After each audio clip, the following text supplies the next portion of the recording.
Okay, so these are the same drugs and doses that we use for putting shoulders back in or hips back in, except that basically everything but ketamine is going to be a respiratory depressant, and that's really not what we want in this situation. This is somebody that is tenuous to begin with that we want to avoid paralyzing. So ketamine is really kind of the agent of choice for this versus the other ones we typically use. So now let's talk about laryngospasm, and Julie mentioned it before. So ketamine laryngospasm is a big problem if we're not going to use a paralytic, because now we've got this predicted difficult airway, and now their cords are closed and they're not ventilating at all. And has anyone seen it besides Julie, the laryngospasm? Yeah? Did you know about the maneuver then? And it worked? Yeah. So my experience was before I knew about the maneuver as well. This guy, he's about 46 years old. He presents to triage with the chief complaint is, I need a note to go back to work. I'm like, I love this guy. Like, this is like the best, this is my favorite kind of patient. The only problem was his SATs were 74%. So get a chest x-ray, he's got a whiteout of one lung. So do a thoracentesis with the resident and drop the lung. So now he's got a pneumothorax.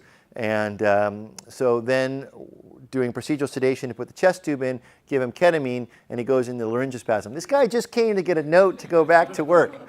So he's in laryngospasm, can't bag him, have the nurse run to get paralytics, and fortunately, eventually you can bag through it. It doesn't happen very often, and eventually it resolved, and I didn't have to give a paralytic, but as I mentioned, there was a physician partner in the last class who inadvertently gave 10 times a dose to a kid that went into laryngospasm, and he had to give basically a paralytic for a period of an hour and a half before it finally wore off. So it can be persistent. So the frequency is low, and again, as we talked about, there's this maneuver where you basically come behind the angle of the mandible, push in and up, and it's very uncomfortable, and that breaks it. And that was your experience, it broke right away? Sweet. And there's a pretty good series that's been published on that as well. Okay, so here's our situation. We've got somebody that's predicted to be difficult. We did the topical anesthesia, we give the ketamine, and now we're going to go in and take a look. So, and what are you going to use? Whatever you're best at. If you're if your go-to is direct laryngoscopy, that's what you're going to do in this patient. If you're good with video, that's what you're going to do. If your fiber optic is good, whatever you're best at, that's probably the tool you're going to use in this patient. So you see the cords. You have two options. You either just pass the tube through the cords, which is essentially what we're going to do.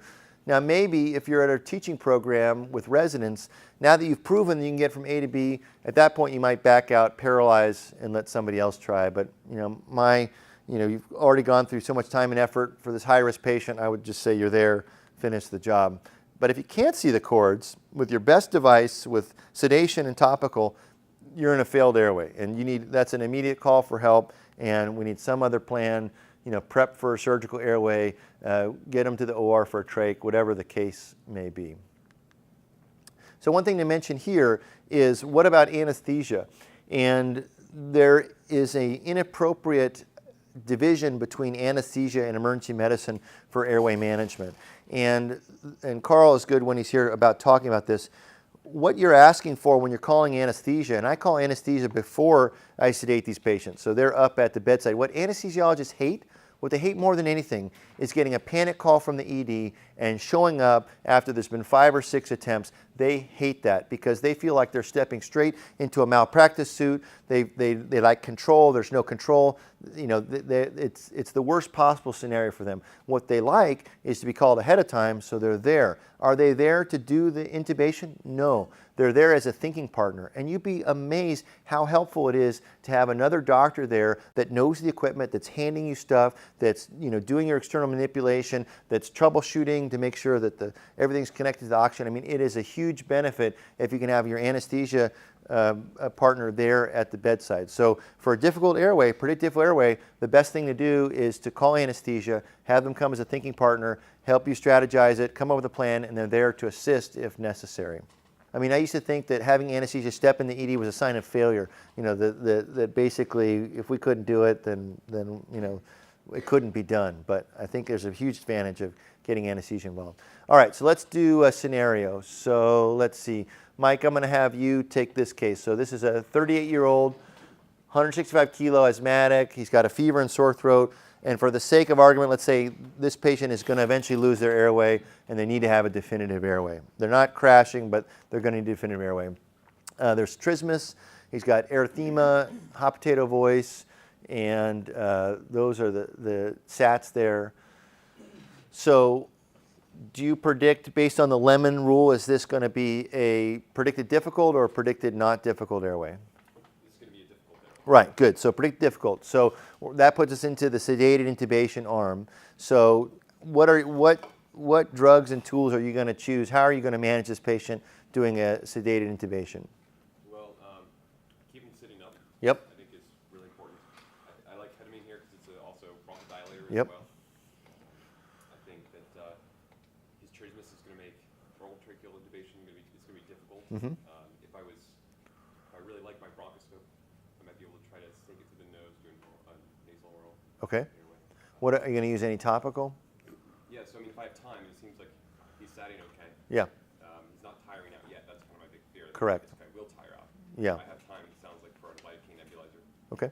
So lidocaine, and what device are you going to use? You say you're good with fiber optic. You're going to try a fiber optic?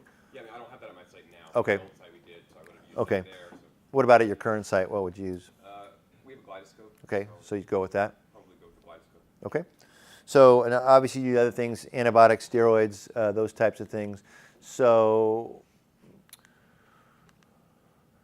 one thing that you didn't mention that I want to reinforce is that passive oxygenation. And again, anybody that we predict is going to be difficult, that's when the super high flow machine gets rolled in, 60 liters per minute, 100% FiO2, PEEP of 6, and that's from the moment it's on until the tube is secured. So that's, I'm almost certain that all of you have that machine somewhere in your hospital. It's just a matter of getting access to it.